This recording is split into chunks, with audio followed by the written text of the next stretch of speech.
Milei, gracias por recibirme. ¿Qué tal, Esteban? Sí. Un placer enorme. No, un gusto y gracias. Gracias por invitarme a tu primer programa. Es un honor. No, el honor es mío, por favor.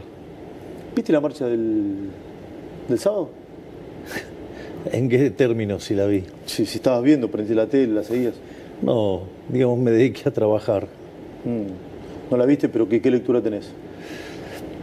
Mirá, a mí me da pena que sigan engañando a la gente. O sea, fíjate que es muy parecido a lo que pasó con la marcha universitaria. Inventaron una mentira.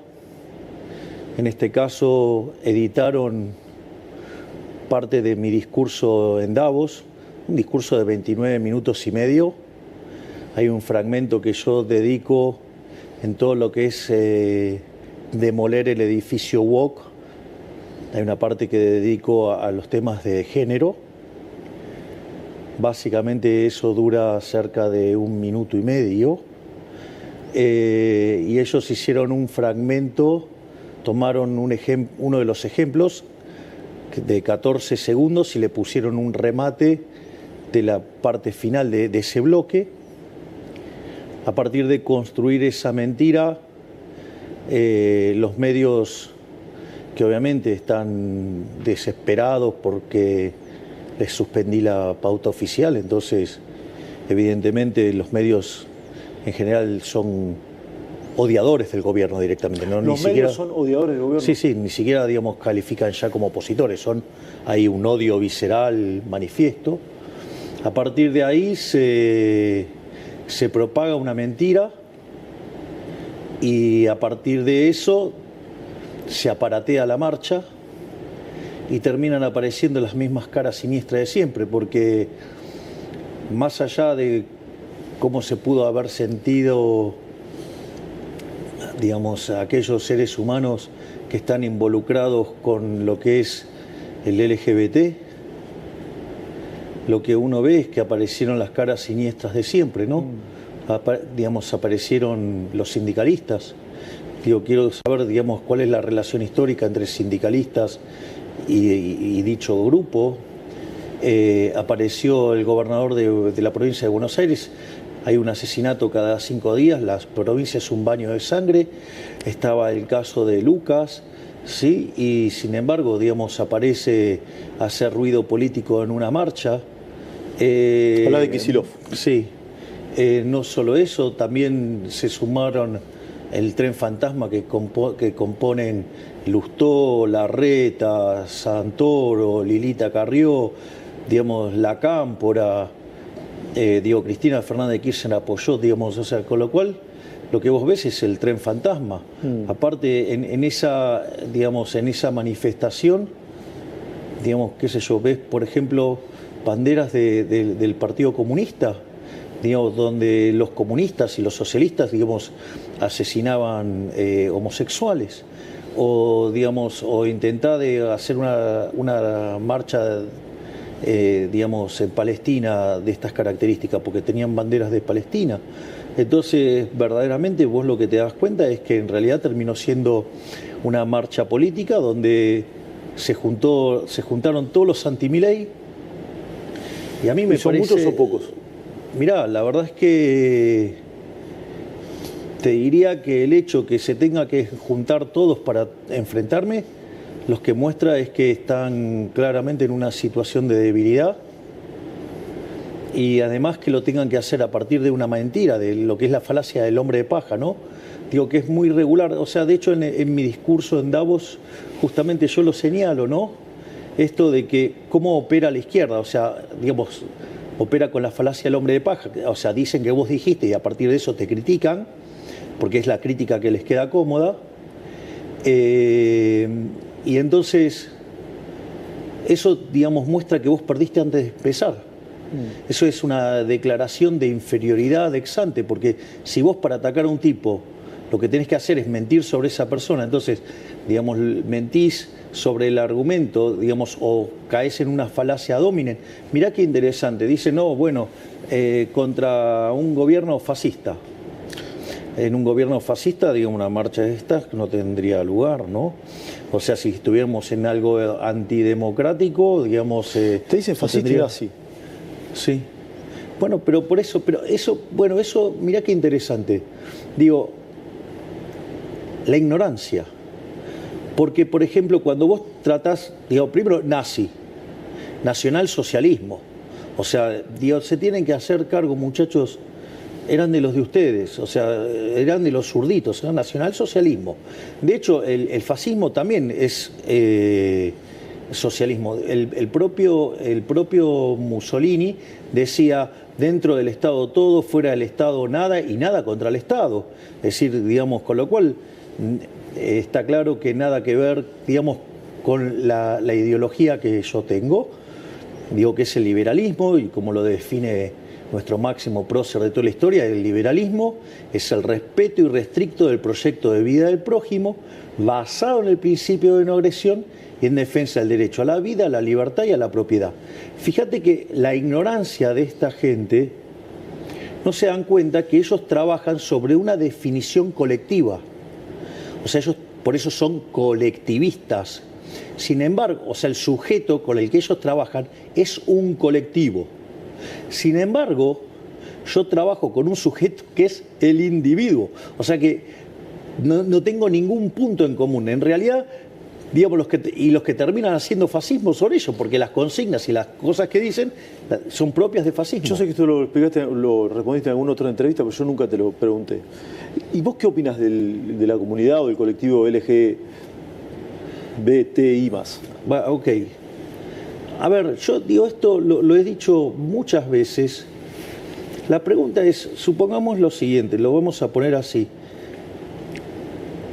Suponete, no sé, que vos estuvieras en una relación homosexual, digamos, o alguna relación, digamos, que contemple algún tipo de estas características.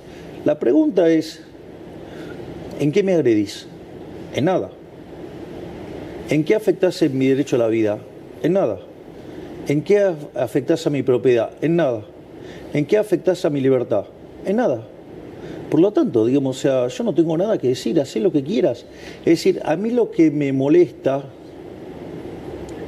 solamente es que quieras usar el Estado para imponer cosas. Básicamente ese es el problema. Que es el centro, digamos, es el punto central que yo ataco en Davos cuando ataco al wokismo, a los wok. Porque, ¿qué es lo que es el wokismo? ¿Qué es, digamos, lo que tiene que ver con los woks? Básicamente, frente a la derrota del marxismo en los hechos, o sea, la verdad es que por más que les cueste entenderlo, el socialismo real, el comunismo, el muro se cayó y aplastó a los zurdos. O sea, quedó claro que, digamos, ese sistema no funciona. Que además de donde se aplicó fue un fracaso en lo económico, en lo social, en lo cultural, y además nunca se olviden que mataron a 150 millones de seres humanos. Es un sistema asesino. O sea, y además, digamos, siempre se tuvo que aplicar por la fuerza, que quiere decir que por lo menos, digamos, o sea, sistema muy agradable no es. ¿Qué es? Entonces, digamos, frente a esa caída aparece lo que es el postmarxismo. También lo podés llamar, digamos, el marxismo cultural, digamos, y que básicamente lo que hace es tratar de restablecer la lucha de clases, pero en otros aspectos de la vida de la sociedad. Entonces, por ejemplo, fíjate esto, siempre vos tenés la lógica de, digamos, que hay un oprimido y un opresor. En la original lucha de clases, el oprimido era el trabajador, el opresor era el empresario. Pero bueno, ese sistema se cayó, no funcionó, entonces tuvieron que cambiar. Pero la lógica sigue siendo la misma, hay un oprimido y hay un opresor. Entonces, ¿qué es lo que pasa? Lo que hace, digamos, el posmarxismo es generar estos conflictos en distintas partes de la sociedad. Entonces, por ejemplo, aparece hombres contra mujeres. O sea, aparece la versión del feminismo radical, siendo que el feminismo originalmente era una causa del liberalismo. Digo, el primero que se ocupó de esto cerca de 1750 fue Jeremy Bentham, que era un liberal. O sea, la causa del feminismo era una causa liberal, porque establecía la igualdad ante la ley. Ahora, fíjate esto, hoy el feminismo radical entonces es hombres contra mujeres, ¿sí? Ahora, y si vos no adherís a este formato que proponen, entonces vos sos un misógino. Por ejemplo, entonces aparece la etiqueta. A partir de la etiqueta, ¿qué aparece? La censura, la cancelación. Es decir, el wokismo es profundamente violento. Es decir, vos fijate que hay periodistas que acá dicen, no, antes Twitter era mejor. Porque no se podía decir lo que quería. Claro, decían lo que vos querías. O sea, todos los que decían lo que vos no querías escuchar, digamos, eran censurados, cancelados. De hecho, acá había listas negras, ¿no? ¿Cómo? Había listas negras. Claro que había listas negras. Digo, varios estábamos en esas listas negras. Entonces, ese es uno de los casos. ¿Ahora hay listas negras? ¿Qué? ¿Ahora hay listas negras? Yo no tengo listas negras, pero digo, o sea, de hecho, digamos, o sea, yo le quité la pauta a los medios, así que con lo cual no, yo no opero. Es decir, ahora lo que habría que preguntarle, no sé, es al señor Kichilov, que pone toneladas de dinero en sus medios afines para que lo protejan del desastre que está haciendo la provincia de Buenos Aires. Digo, y eso pero quiero, porque esto no es solamente este tema. Después vos tenés otra situación, digamos, no sé, el hombre contra la naturaleza. Bueno, en ese caso es el ecologismo. Entonces, cuando vos, digamos, y toda la agenda del cambio climático. Entonces, cuando vos agarrás y presentás la evidencia empírica, ¿qué te dicen? No, vos sos un terraplanista. Porque además lo peor de todo es que detrás de esa agenda está la agenda asesina del aborto. Es decir, o por ejemplo, los pueblos originarios contra los europeos. O sea, entonces, y fíjate que en cada una de esas, digamos vos, o por ejemplo, si vos no adherís, o sea, a la ideología de género, entonces sos un homofóbico. No sos un homofóbico. No sos ni homofóbico ni transfóbico. O sea, de hecho, vos fíjate que la frase que yo digo, que esto es tremendo, ¿no? Digamos que la ideología de género llevada al extremo conduce al abuso. O sea, son, digamos, pedófilos. Y yo hice varios ejemplos. Voy a repetirlo eso, la ideología de género... La ideología de género llevada al extremo conduce, o sea, digamos, conduce al abuso. Por ende, son pedófilos. Y eso, digamos, parece una cosa menor, y no es una cosa menor. Porque vos fíjate esto, vos tenés distintas cuestiones de la ideología de género. Vos tenés un hombre que se autopercibe mujer y Menés se cree, digamos, y va y se sube a un ring de boxeo y revienta a trompadas a las mujeres. O sea, de hecho, la boxeadora italiana que digamos, que para la pelea, de hecho es amiga de Giorgia Meloni. Y justamente lo que le contaba es... Los últimos Juegos Olímpicos fue eso. Claro, cuando, digamos, le puso dos manos, que no fueron manos llenas, o sea, fueron... dijo que le sacudió toda la carrocería, por lo tanto, o sea, si se quedaba, la mataba. O sea, digamos, ahí tenés un caso. Tenés otro caso, por ejemplo, el caso de un hombre que lo meten preso, digamos, se autopercibe mujer, digamos, va con las mujeres, se viola, digamos, un montón de mujeres, embaraza una, digamos, un disparate. O sea, a vos te parece bien, digamos, vos sabías que, por ejemplo, la provincia de Buenos Aires tiene 240 centros de hormonización. ¿A vos qué te parece? No, a mí me parece un horror.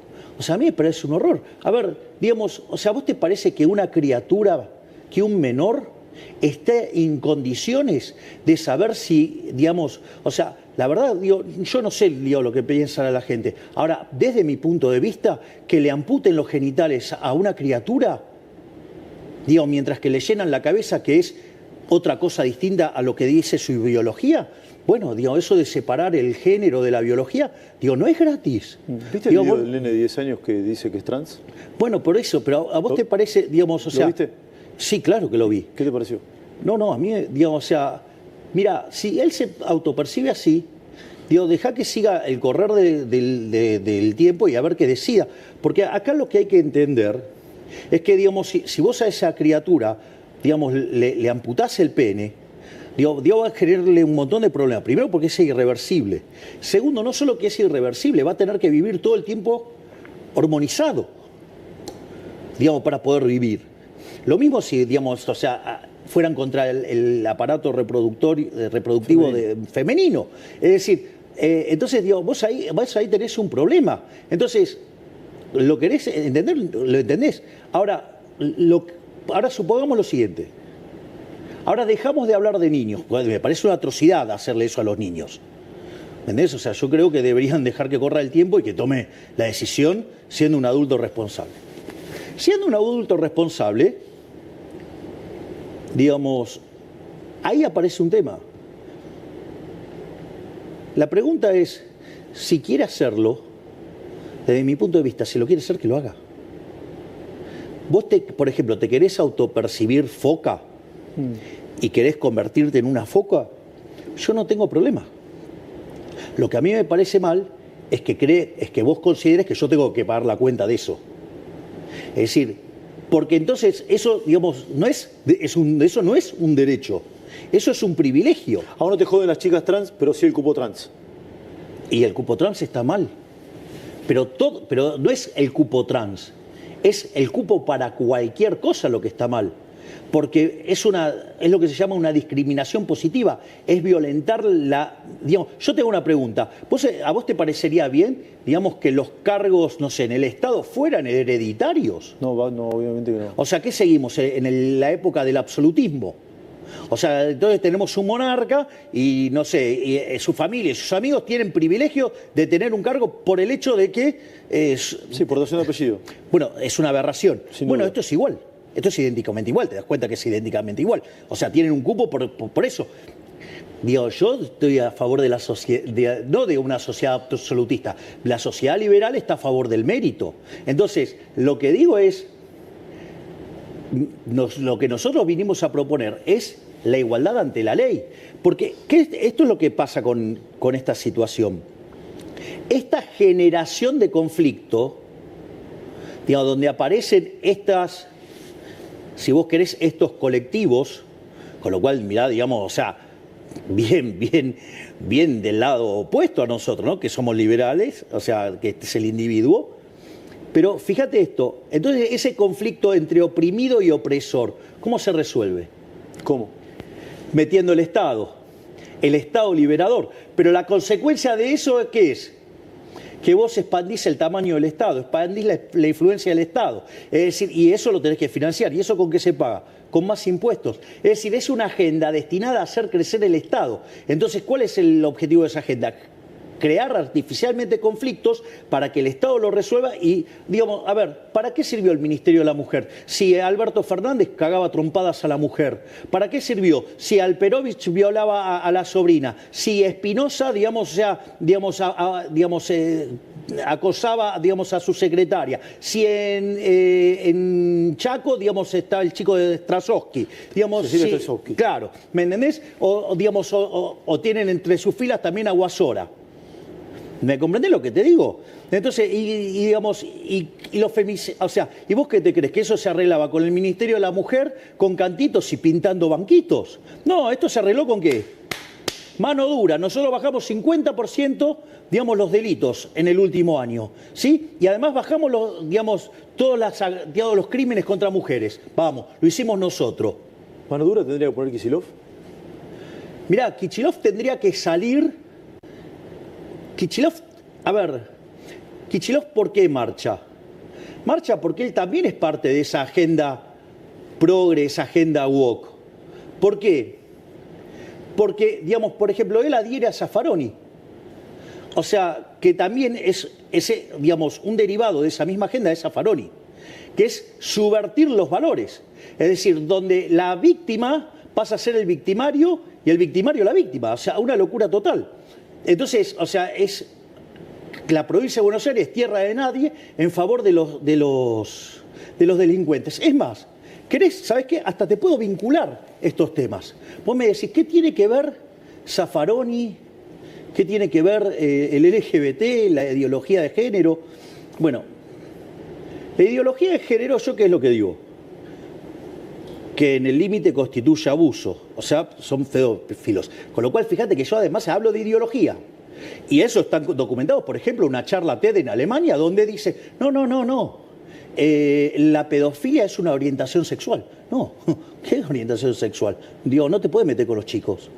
O sea, los chicos son sagrados. Dicho esto, fíjate esto, uno de los casos más renombrados de Zaffaroni fue el caso del portero Tiraboschi, el portero que abusaba de los menores. No, si la luz está apagada no es abuso. Ahora, claro, pero fíjate esto, digamos, o sea, con lo cual no te creas que está tan alejado y tan en otro lugar. O sea, lo tenemos acá. Digamos, ¿por qué lo tenemos acá? Porque era Zaffaroni en el caso Tiraboschi. Y vos decís, no, bueno, pero queda ahí. No queda ahí. Digamos, está el video en un programa de Iudica donde el señor Pablo Dugan defiende al portero Tiraboschi. Defiende a Zaffaroni en ese fallo, diciendo que no hay abuso porque la luz está apagada. O sea, yo quisiera saber si uno de tus hijos se estuviera involucrado en esa situación y que venga Dugan y te diga que no es delito porque la luz estaba apagada. O, digamos, y vos decís, no, bueno, ese es un caso. No es un caso.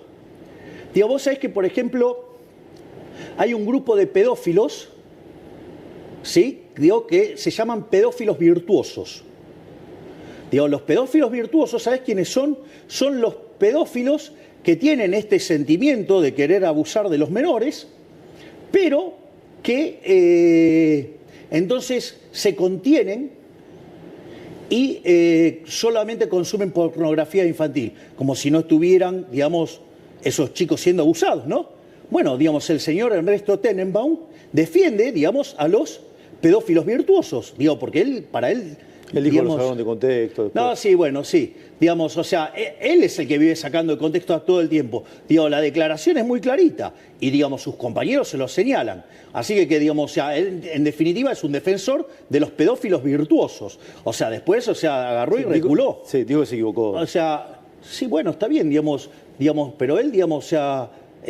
su metodología es todo el tiempo, digamos, a estar sacando de contexto. Y a él no se lo sacó de contexto. Fue una frase que él sí dijo. Es decir, no es que él hizo una frase, cortaron un pedazo y lo pegaron con otra. Porque eso, digo, también es interesante. Digamos, o sea, por ejemplo, digamos, el caso más aberrante, digamos, es el señor Luis Novarecio en una entrevista con Tenenbaum. Digo, diciendo que yo dije cosas que literalmente no dije. O sea, mintiendo abiertamente. O sea, casi te diría que, digamos, su ataque, digamos, o sea, sistemático, digo, dado el ataque, digamos, que ha tenido durante los últimos años hacia mi persona, aceptando cualquier tipo de mentiras, acusándome de cualquier tipo de aberraciones, yo podría decir entonces que él es un heterofóbico. Es decir, evidentemente, todo aquel que no coincide con él, entonces él lo va a atacar y le va a decir cosas así. Porque esa está en la lógica del wokismo. El wokismo, ¿qué es lo que hace? Agarra, digamos, te inventa un derecho, o sea, crea esta disputa entre el oprimido y el opresor, entonces vienen a liberarte, o sea, pasamos de la idea de la libertad a la idea de la liberación. Eso se resuelve con el Estado, ¿sí? Se resuelve dando, digamos, privilegios, o sea, affirmative action, o sea, discriminación positiva, ¿sí? Entonces, digo, y aquel que no adhiere a eso, te ponen una etiqueta. Y a partir de esa etiqueta te cancelan. Que era lo mismo que te hacían en Twitter. Digo, por eso, digamos, o sea, Elon Musk para mí es un héroe. Salvó Occidente. ¿Por qué? Y fíjate, digamos, que casualmente todos estos tipos que te mencioné, ay, no, pero ahora es horrible Twitter, hay que dejar Twitter. ¿Por qué? Porque, digamos, si, por ejemplo, el propio Tenenbaum le dijo, ¿no?, que a él le gustaba más el Twitter anterior. El Twitter que censuraba a los que no pensaban como él. Javier, es decir, ¿me comprendés, no? Sí, o sea, después, claro, digamos, hablan de censura. Sí. Digo, es más, hablan de antidemocráticos. Digo, y en realidad ellos, digamos, el socialismo, una de las cosas que descubrió es ir por lo que Hayek llamaba la democracia ilimitada. ¿Me comprendés? Porque, digamos, que es la dictadura de las mayorías. Cuando en realidad, vos la esencia de la democracia es cuidar a la mayor, digamos, a la más pequeña de todas las minorías, que es el individuo. Porque si no, yo te hago una pregunta. ¿Vos crees en la democracia? Sí, por supuesto. Bien, ok. Entonces, también? sí, obvio. Pero, digamos, la democracia liberal, republicana, digamos, la que respeta al individuo. Porque si no, digamos, te hago una pregunta. Se juntan 4 lobos y una gallina y van a votar qué se come a la noche. Eso es la democracia que ellos dicen que es, no un valor supremo. Exactamente. Esa es la democracia de las mayorías. Esa es la democracia que promueven los socialistas. Entonces, cuando vos le señalás que te dicen, no, vos sos un antidemocrático. Cuando vos le decís lo que no te gusta, cuando no les gusta que le digas, que te dicen discurso de odio. Es decir, a cada cosa que vos le señalás el error, te tachan. Y fíjate el nivel de lavado de cerebro que le genera. Digamos, de hecho, la nota de Novarecio con Dennebaum le dice, ay, tengo que explicar que el agua moja. Es decir, fíjate, digamos que está claro que Novarecio es una persona muy limitada que nunca pudo pensar afuera del molde que le presetió el wokismo. Y evidentemente, digamos, no es el único. O sea, porque todas estas personas, cuando vos los sacás de esa línea, te etiquetan, falacia dominen y te censuran. Recordemos que el señor Novarecio, en el canal que vos estás, pidió por la censura de mi persona. Digo. No sabía eso. Sí, claro, dijo que había que callarme. No recuerdo. Claro, exacto, se montó sobre una declaración de Pichetto. Ah. Nombraste un montón de personas, incluso algunos colegas. También nombraste por ahí a Cristina. ¿Te importa lo que dice Cristina? No. ¿Cómo? No. ¿No te importa lo que dice Cristina? No, no me importa lo que diga ninguno de los políticos acá, son todos de chiquitajes, todo cabotaje. Yo estoy para discutir otra cosa. Es decir, ni siquiera entienden que fui a discutir a Davos. O sea, son muy cabotaje, muy poquita cosa. Cristina de cabotaje. Sí, Cristina no puede, digamos, o sea, Cristina existe en Argentina nada más. Nadie reconoce en ella un líder de nada. Ahora me contás que discutiste en Davos y los Estados Unidos. ¿Y Macri en qué categoría está? Mira, Macri posicionó bien a la Argentina. En términos internacionales, digo, yo hubiera ido por una agenda verdaderamente liberal y él fue por una agenda liberal, o sea, una agenda socialdemócrata. Pero, digamos... ¿Hablas con él? La última vez que nos comunicamos, él me mandó mensaje por el tema de felicitándome por la baja de las retenciones. De hecho, ¿viste? Bajamos 2 impuestos. Sí. Digamos, hoy estaban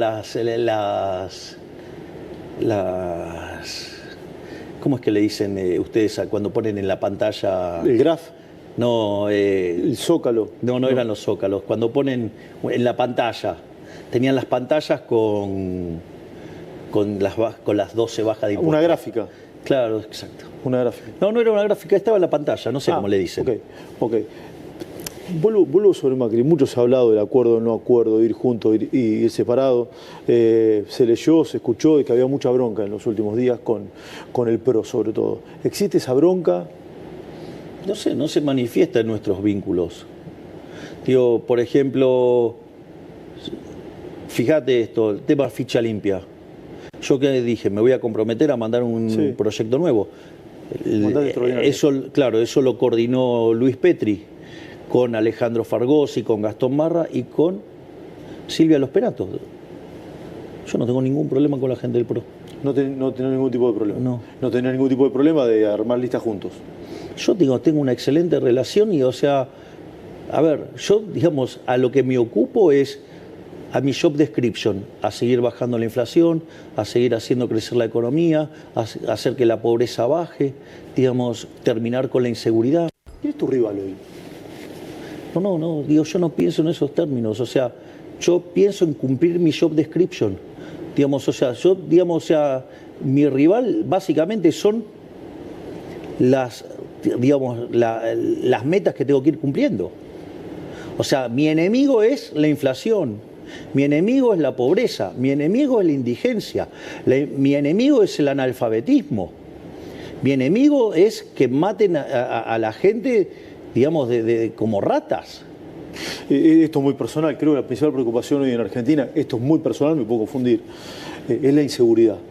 Sí, sobre todo en la provincia de Buenos Aires y en el conurbano. Recién hablaste un poco de Kicillof. ¿El gobierno nacional puede hacer algo al respecto? Algunos hablan hasta de intervención, yo sé que es una cuestión bastante estrafalaria, pero se ha hasta comentado. A ver, lo que tiene que quedarle claro a la población es que Argentina es un país federal. O sea, entonces la seguridad es una responsabilidad que tiene el gobierno de la provincia de Buenos Aires en la provincia de Buenos Aires. Sí, no hay duda, es así. Entonces, ahora, yo avisé, Kicillof es un inútil, o sea, lo cual lo prueba sistemáticamente, o sea, se empecina en darme la razón. No solo eso, sino que además tiene una visión, digamos, en la línea de Zaffaroni, que es a favor de los delincuentes. Bueno, digamos, o sea, la gente responde a los incentivos. Si vos pones, fíjate, digamos, la calamidad que era la provincia de Santa Fe, en especial Rosario. Digamos, entró la doctora Bullrich con el plan Bandera. Mirá cómo está ahora Rosario. Sí, mejoró la situación. ¿Y a vos qué te parece? Bueno, Diego, te aviso que cuando nosotros asumimos, o sea, había 9.000 piquetes por año, ahora no hay ninguno. Si Kicillof te llama mañana y te dice, presidente, ¿me ayuda con la seguridad en la provincia de Buenos Aires? ¿Usted qué hace? Digo, yo soy el presidente de la nación y los bonaerenses también me votaron a mí, con lo cual, digamos, yo de donde tengo que ir a ayudar, ayudo. El problema es que, digamos, si él no quiere que yo ayude, digamos, el problema es que él es parte del problema, no de la solución. ¿Cristina también? Bueno, Cristina, digamos, es responsable de uno de los movimientos más siniestros de la historia argentina, que es el kirchnerismo. O sea, el kirchnerismo destruyó todos los valores morales de este país, o sea, vino a romper todo por impulsar la basura del socialismo del siglo XXI. Y así, digamos, nos habían dejado en camino a Venezuela. ¿Viste lo de Lali Depósito?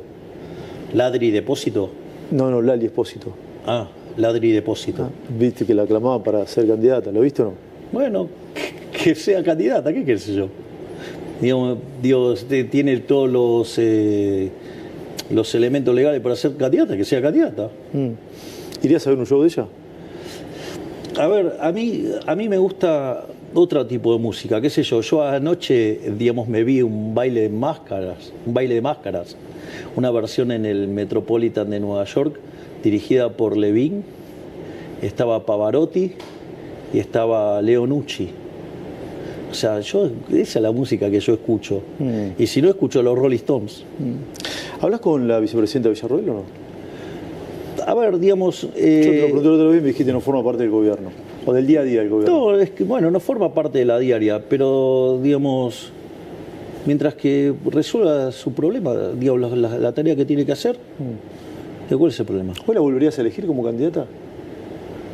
Las decisiones se toman en función de lo que vos, en el contexto en el que estás, y yo creo que, digamos, las decisiones que tomé en el momento, digamos, eran las correctas y efectivamente los resultados me acompañaron. Sí, de eso no hay ningún tipo de duda. Bueno. Recién hablaste de agenda de cabotaje.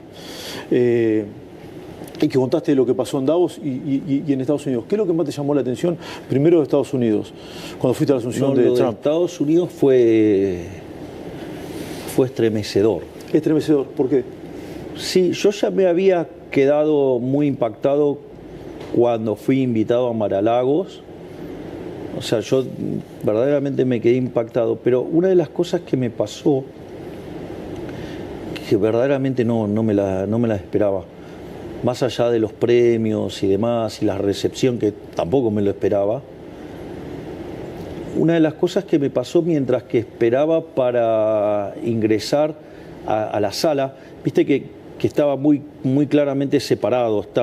Por un lado estaban los diputados, los senadores, los gobernadores y determinadas autoridades, y después de un lado estaban los que son los funcionarios y los amigos de Trump, por decirlo de alguna manera, y del otro lado estaban los expresidentes de Estados Unidos y algunos exfuncionarios y demás, y a mí me tocó estar ahí junto a Giorgia Meloni y al vice de China. Pero mientras que esperaba para entrar, me pasó algo muy... El día de la Asunción, decís vos. El día de la Asunción. Okay. Sí, me pasó algo que yo no me lo... te juro, Esteban, que no me lo imaginaba. Venían diputados y senadores, tantos de los republicanos como los demócratas, y se sacaban selfies conmigo. O sea, eso a mí me llamaba la atención. Y otra cosa que también me llamó mucho la atención es que todos me felicitaban por lo que estaba haciendo, por los logros que estaba teniendo el gobierno, y me felicitaban muy especialmente por todo lo que estaba haciendo en defensa de las ideas de la libertad. O sea, y me hacían un reconocimiento por eso. Pero, qué sé yo, digo, si vos escuchás eso 1, 2, 3 veces, es como que decís, bueno, luce ya mucho de cassette, por decirlo de alguna manera.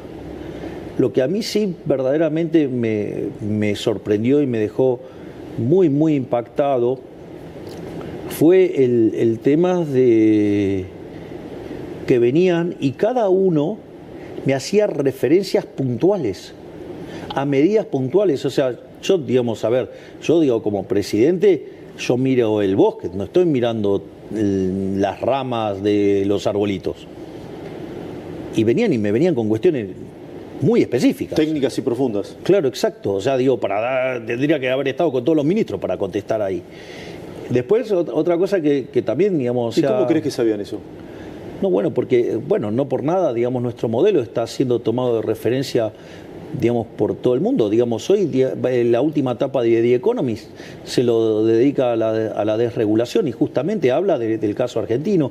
Y una de las cosas que dice es, bueno, Estados Unidos lo está haciendo y Europa lo necesita, ¿no? Digamos, básicamente. Ahora, lo que dice es, bueno, pero Milei estuvo 18 meses gestando esto. ¿Te acordás? Digamos, los chantas que acá decían, no, Milei no tiene plan. Si no hubiéramos tenido plan, hubiéramos volado por los aires. Pero, entonces, ¿me comprendés lo que te digo? Sí, que entonces, unos meses, decían también. Entonces, lo que vos, entonces lo que dice es, a ver, Milei lo tenía armado hace 18 meses. Entonces, digamos, el punto es, o sea, Estados Unidos... lo tiene que armar ahora y Europa lo necesita, pero no sé si tiene las convicciones. Pero, ¿me entendés? O sea, no solo que, digamos, o sea, mal que le duele, pese al mercado doméstico, a la politiquería barata de cabotaje acá, digo, yo fui tapa de The Economist. Digo, publiqué artículos en The Economist, fui tapa de Time, digamos, la última tapa de The Economist la dedica a nuestra propuesta desregulatoria. El propio Fondo Monetario Internacional, en la reunión que yo tengo con Kristalina Georgieva, en la que asisto con Toto Caputo y con Leon Malcour, que es nuestro representante en el board en el fondo, justamente una vez que, digamos, evacuamos todos los puntos, digamos, que eran las dudas que tenía el Fondo Monetario Internacional, digamos, empezamos a hablar de cuestiones vinculadas a otros temas, a crecimiento y demás, y Georgieva me pidió si lo podía convocar a Federico Sturzenegger para, digamos, trasladar la experiencia de lo que estamos haciendo nosotros. Entonces, y al mismo tiempo, o sea, digamos, algunos me dicen Mr. Chainsaw, o sea, el señor motosierra. Sí. Y otros sí. Y otros me dicen, digamos, o sea, me agarran y me dicen, afuera. O sea, es que nada, es impresionante el impacto que estamos teniendo. Entonces, digo, digamos, o sea, yo digo, ¿sabes qué? Yo digo, quiero hacer grande Argentina nuevamente. Yo quiero que Argentina sea potencia. Entonces yo no puedo estar discutiendo con los liliputienses que hundieron al país. Nombraste recién el fondo. ¿Crees que va a haber un acuerdo? ¿Finalmente va a haber un desembolso? ¿En qué momento está eso? Mira, nosotros... ¿Es necesario o no es necesario? Mira, nosotros estamos trabajando en avanzar en un acuerdo. Pero nosotros tenemos la convicción de que para que Argentina le vaya bien, depende de Argentina. Y en eso, digamos, nosotros, nuestra estrategia, digamos, de dureza en la política fiscal, es decir, que no se negocia el déficit cero bajo ningún punto de vista y seguir manteniendo una política monetaria dura, nosotros, o sea, no, digamos, nosotros creemos que tenemos que armarnos como si todo dependiera de nosotros mismos. Bueno, si después tenemos puentes financieros para acelerar digamos, las La salida del mejoras. cepo, por ejemplo. Claro, o sea, nosotros, sin la ayuda del fondo, en el 2026 el cepo lo levantamos. El año que viene. No, pero, digamos, o sea, el 1 de enero del 2026 no existe el cepo. 1 de enero de 2026 no existe el cepo. ¿Y si hay desembolso del fondo antes? Podemos hacerlo más rápido. Hay que ver cómo queda estructurado el programa, cómo se calzan los fondos, y eso te va a determinar la salida del cepo. Nombraste las retenciones, dijiste que Macri te felicitó por ese hecho. Es una baja gradual y semestral, ¿no? ¿Se va a acentuar eso? ¿Cómo es? A ver, nosotros lo que hemos dicho es, bueno, una parte, digamos, a las economías regionales fue quitada total y de manera permanente. Sí. La otra de manera transitoria, dado la situación compleja que está pasando el campo. Ahora, en la medida que la economía crezca y nosotros tengamos recursos, nosotros vamos a seguir bajando impuestos. O sea, yo dije que iba a bajar impuestos, nadie creía que íbamos a lograr el déficit cero, porque partamos de eso. Argentina en los últimos 123 años había tenido todos los años déficit fiscal. Porque los años que tuvo superávit era porque no pagaba la deuda. Pero nosotros tuvimos superávit financiero aún honrando los compromisos. Y sin hacer libramientos sin pago ni ningún dibujo contable. O sea, tuvimos superávit financiero de verdad. Si hablaste del crecimiento de ¿la economía crece? Mirá, los datos del tercer trimestre, básicamente lo que tenés es que está, digamos, 3,9. O sea, eso significa que la economía, digamos, está viajando en el tercer trimestre, si lo anualizaras, a niveles del 17%, el consumo a niveles del 20%, la inversión a niveles del 50%. Si vos tomás el último dato, digamos, del PBI, digamos, te estaría mostrando el desestacionalizado, y lo anualizás, digamos, estarías viajando a una velocidad del 11%. Es decir, entonces, cuando vos mirás los números de la economía, es más, vos fíjate esto, yo, digamos, o sea, los econochantas de Mandrilandia, digamos, cómo le pifiaron todos. Digamos, ¿te acordás que nosotros hablábamos de la B corta? Sí. Decían, no va a haber B corta, no va a haber B corta, decía, ¿no? O sea, digo, o va a haber una gran depresión, o sea, que el PBI se iba a derrumbar, o que iba a haber una L, que después íbamos a estancar, o que si había recuperación era la pipita de Nike, pero, digamos, suave. Fíjate esto. El arrastre estadístico que nos dejó el gobierno anterior era de 2,8, negativo. O sea, con lo cual, si nosotros llegamos en 2,8, es que no cayó nada durante el año. Se considera que el año va a terminar 2 negativo. Es decir, que quiere decir que cuando vos tomás la punta de diciembre... Un 0,8 crecimiento. Claro, cuando vos tomás la punta de diciembre mensual desestacionalizada contra la del año anterior, la economía terminó arriba. Es decir, nosotros hicimos el ajuste más grande de la historia de la humanidad, 5 en el Tesoro, 10 en el Banco Central. Una experiencia de la mitad de ese calibre hubiera hecho caer el PBI 15%. Imagínate que además traíamos 2,8 de arrastre estadístico, está terminando en la frecuencia trimestral -2. En la frecuencia mensual va a terminar arriba. Vos te das cuenta, digamos, o sea, y en el medio la inflación mayorista que venía al 54%, la bajamos al 0,8, es decir, de viajar a niveles del 17.000, la bajamos a niveles de 10. Y no solo eso, sino que además en la frecuencia mensual la pobreza estaba en 57 en enero y hoy está en 36. Quiere decir que sacamos 21 puntos porcentuales de la población de la pobreza. ¿Sabes qué quiere decir eso? Que sacamos de la pobreza a 10 millones de argentinos. Javier, vos antes de asumir incluso, te obsesionabas y mirabas, sacabas del celular y hacías cuenta con el tema de la hiperinflación, ¿no? Cómo viajaba la inflación diaria y demás. ¿Hoy seguís haciendo esa cuenta o dejaste de mirarlo? No, esto es bilardismo 101. O sea, es el cuchillo entre los dientes todos los días. Mira, yo te voy a contar algo. O sea, no está resuelto el tema de la inflación. No. Fíjate esto. Hay un ciclo que estuvo haciendo Santiago Oría para un streaming que se llama Carajo. Sí. Entonces, brillante como todo lo que hace Oría. Santiago Niega es como el cineasta de Javier. Sí, sí, es mi cineasta. Sí, sí, digamos. Perdón, que dije cómo. Sí. Y entonces él agarró y tomó algunas películas arquetípicas. Entonces, por ejemplo, ahí en la primera, son 3 entregas. En la primera él habla de la saga de Rocky. Y es muy interesante porque en un momento trata la de Rocky 3. Rocky 3, o sea, es el campeón, digamos, defiende el título, digamos, le hacen un monumento, pero el tipo se entra en la joda, por decirlo de alguna manera, lo emboca. Viene Mr. T y lo emboca, Cooper Long. Entonces después, o sea, aparece Apolo de vuelta y reconquista el título, todo. Vos fíjate esto. Yo, última reunión del año, tengo todas las encuestas, todas las mediciones, me siento. Entonces, cuando veo todos los números, ¿sabes qué hago? Nosotros las reuniones de gabinete las tenemos en el Salón Eva Perón. Pedí que la motosierra me la lleven al salón.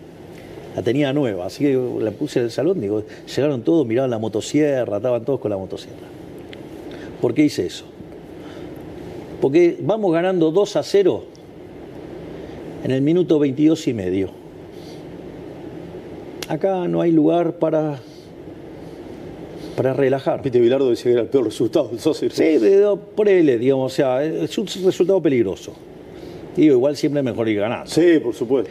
Pero, digo, al margen de eso, le dije, y la motosierra no cede, no para. Y si vos me permitís, voy a contar un par de cosas nuevas. Una de las cosas maravillosas que a nosotros nos pasa, digo, o sea, estamos mirando las redes, estamos monitoreando todo el tiempo. Mirá mucho las redes. Pero es la forma de estar monitoreando todas las cosas. ¿A vos no te sorprende que cada vez que aparece un despiole yo lo arreglo de manera muy rápida? Un despiole del gobierno, decís vos. Despiole del que lo que sea. Porque estoy todo el tiempo, digamos, chequeando las redes. Okay. Es decir, entonces yo automáticamente veo un problema, pum, levanto el teléfono, pregunto y resuelvo.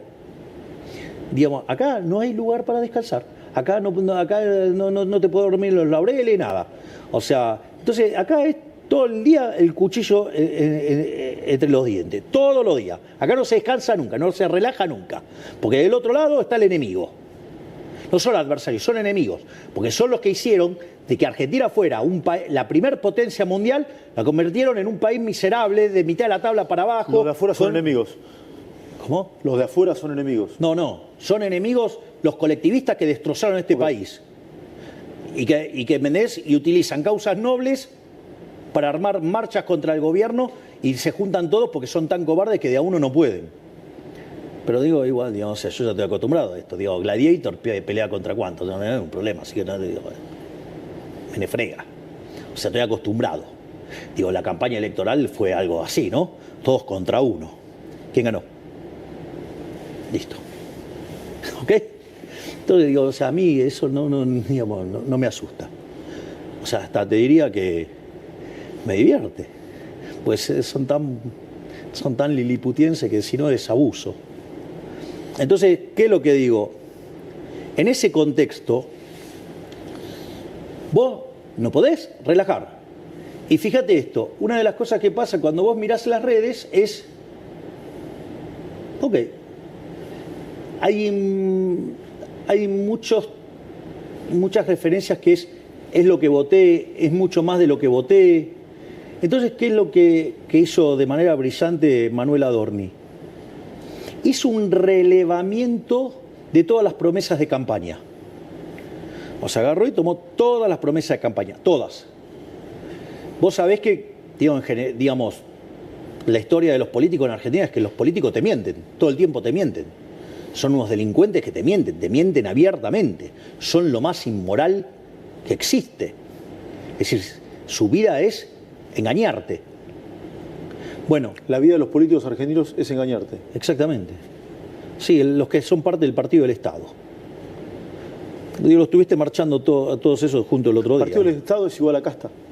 Claro, exacto. Son todos los que viven del Estado. O sea, el partido del Estado, digamos, está los políticos ladrones, están los empresarios prebendarios, están los sindigarcas, están los periodistas ensobrados, corruptos, ¿sí? y están, digamos, o sea, los profesionales funcionales a eso, porque hay profesionales que viven de eso. Entonces, en ese contexto, ese es el partido del Estado. Entonces, mirá qué interesante lo que hizo Manuel. Agarró y tomó las promesas de campaña, hizo un relevamiento de las promesas. Si vos te recordás, o sea, decían que lo que yo proponía era una locura. Nada de lo que yo proponía se podía hacer. Era todo imposible. Empezando por el déficit cero, ¿no? El cual lo logramos encima en el primer mes. Pero dicho esto, ¿qué es lo interesante? Con lo cual nosotros teníamos un programa muy, muy ambicioso. ¿Cuánto tiempo lleva el gobierno? 25% del tiempo. Sí. Cerrado a la primera parte, Sí. 25% del tiempo. Sí. Con lo cual, si yo viniera con el 25% de cumplimiento de las promesas, estaríamos bien, ¿no? Sí. ¿Sí? Digo, está claro. Matemáticamente sí, correcto. Bueno, ¿sabe cuántos llevamos cumplidos de las promesas? ¿Cuántos? 78. ¿Escuchaste? El 78% de las cosas que prometimos las estamos cumpliendo. Es decir, y no vamos más rápido por la máquina de impedir. Y además cumplimos... ¿Quién maneja la máquina de impedir? Digo, y el partido, digamos, o sea, el partido del Estado. Digamos, que se la pasa pidiendo privilegios. Es más, ahora sigue la motosierra. Mirá lo que vamos, por ejemplo, ahora vamos contra 50 organismos del Estado. O sea, entonces vamos a tratar, algunos los vamos a cerrar. Ponele el 60%, digamos, estamos buscando cerrarlo. No solo eso, hay algunos que estamos pensando en transformarlos y otros en fusionarlos. O sea, con lo cual, ¿entendés? Sigue la motosierra. 50 organismos nuevos que todavía no fueron mencionados. Por ejemplo, 50, los vamos a cerrar, o los vamos a transformar, o los vamos a fusionar. Digo, eso, por ejemplo. Después tenemos otro tema importantísimo. Argentina tiene 27.000 leyes vigentes.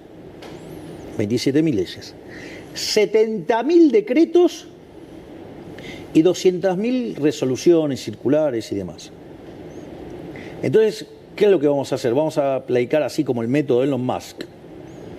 Le vamos a pedir a cada dependencia que haga una suerte de digesto de las cosas que está usando. ¿Y qué vamos a hacer? Una vez que tenés lo que se está usando, ¿qué haces? Todo lo demás, ¿qué haces? y lo vas a tirar, no sé, lo vas a derogar. Obviamente. Vos te das cuenta, digamos, los niveles de reformas estructurales que vas a estamos necesitar el Congreso para las leyes. Bueno, pero digo, todo lo que sean decretos y... Digo, eso... Digo, ¿ves? Leyes son 27.000, decretos son 70.000. De las circulares y ese tipo de cosas, digamos, son 200.000. Así que mirá si, digamos... ¿Y en esos 50 organismos, te recordás alguno? No, digamos, o sea, yo no tengo listado en la cabeza. Ok. ¿Y eso se va a ser anunciado en las próximas horas? Sí, claro, obvio. Digo, estas cosas son parte del decreto 7025. El 7025. Claro. Cuando asumiste. Ese es el 7023. Ah, el 7023. Claro. A ver, explícamelo de nuevo. Claro, todo esto es parte de las reformas del 7025. Es decir, el 7023 es el, digamos, el primer decreto desregulador. Bueno, ahora vamos con el 7025. Digo, sí, correcto. ¿Y cuándo se va a publicar? Bueno, digamos, ahora, digamos, cuando terminemos de ultimar los detalles. ¿Qué es lo que más te preocupa hoy de la Argentina? Lo que más me... Digo, a mí no me preocupan las cosas, yo me ocupo de las cosas. Así que lo mío es seguir bajando la inflación, seguir bajando la pobreza, seguir bajando la indigencia, hacer que crezca la economía, hacer, digamos, que siga bajando la inseguridad, insertar a Argentina en el mundo. Yo me ocupo de las cosas. Yo no ando teorizando, no. Digo, a mí me pusieron acá para resolver problemas. Tengo que redondear porque el amigo Adorni nos va a matar. Si Adorni es más bueno que el Asia atado. Pues hay que cumplir con los tiempos, ¿no? ¿Paso? Yo creo que es una cachetada en la cara de los argentinos las PASO, ¿no? Porque es un invento siniestro de Néstor Kirchner, digo, que lo utilizaba para hacer una encuesta grande y apretar gente después en función de los resultados, ¿no? No la caja. ¿Y a vos qué te parece? Un instrumento siniestro. ¿Querés que se vote una sola vez este año? Digamos, o sea, no se puede estar fastidiando a la gente todo el tiempo. La política, digamos, tiene que estar al servicio de la gente, no la gente al servicio de la política. ¿Te gustaría que terminen todos juntos frente al kirchnerismo este año? Digamos, yo creo que tenemos que ponernos todos los que estamos en favor de la idea de la libertad en contra del partido del Estado. ¿Y crees que eso se va a poder lograr? ¿Por qué no? Decían que yo no podía lograr el déficit cero y sin embargo lo logramos en un mes. Así que mira, digo, si yo te hago una pregunta, digo, la clave de este gobierno es el arte de hacer posible lo que la casta te dijo que era imposible. Es decir, también era imposible hacer un ajuste como el que hicimos y lo hicimos. También era imposible que si hacíamos un ajuste de la mitad del que hicimos, el PBI no hubiera caído 15%. Y sin embargo terminó arriba. Digamos, parecía imposible que cayera la pobreza. La bajamos en 21 puntos. Sacamos a 10 millones de personas de la pobreza. Sí. Ahora por último. Definime algún imposible, así vamos y lo rompemos también, dale. Tío, ese es nuestro desafío. Hay un sector de la ciudadanía que, por diferentes circunstancias, no te quiere, no le gusta tu mirada, tu pensamiento y demás. Sí. ¿Cómo? La vida. La vida. Dejar un mensaje a esa gente, si querés. Que al margen de que no me quieran, al margen que puede ser que no les gusten mis formas, al margen que puede que no compartan mis ideas, aún así yo trabajo por todos los argentinos, tanto por los que me quieren como por los que no me quieren. Porque a mí me votaron para bajar la inflación y eso nos ayuda a todos, porque a mí me votaron para bajar la pobreza y la indigencia y eso ayuda a todos, porque a mí me votaron para que la economía crezca y lo estoy haciendo, y a mí me votaron para que Argentina sea grande nuevamente y lo estoy haciendo. Es decir, y eso beneficia a todos los argentinos. Es decir, sean liberales, libertarios, o lo que quiera, o sean, digamos, de otras ideas. Es decir, aún cuando los del partido del Estado quieran sabotear, yo voy a seguir trabajando por todos los argentinos. Javier Milei, gracias por recibirme. Gracias a vos, Esteban. Gustazo enorme, gracias.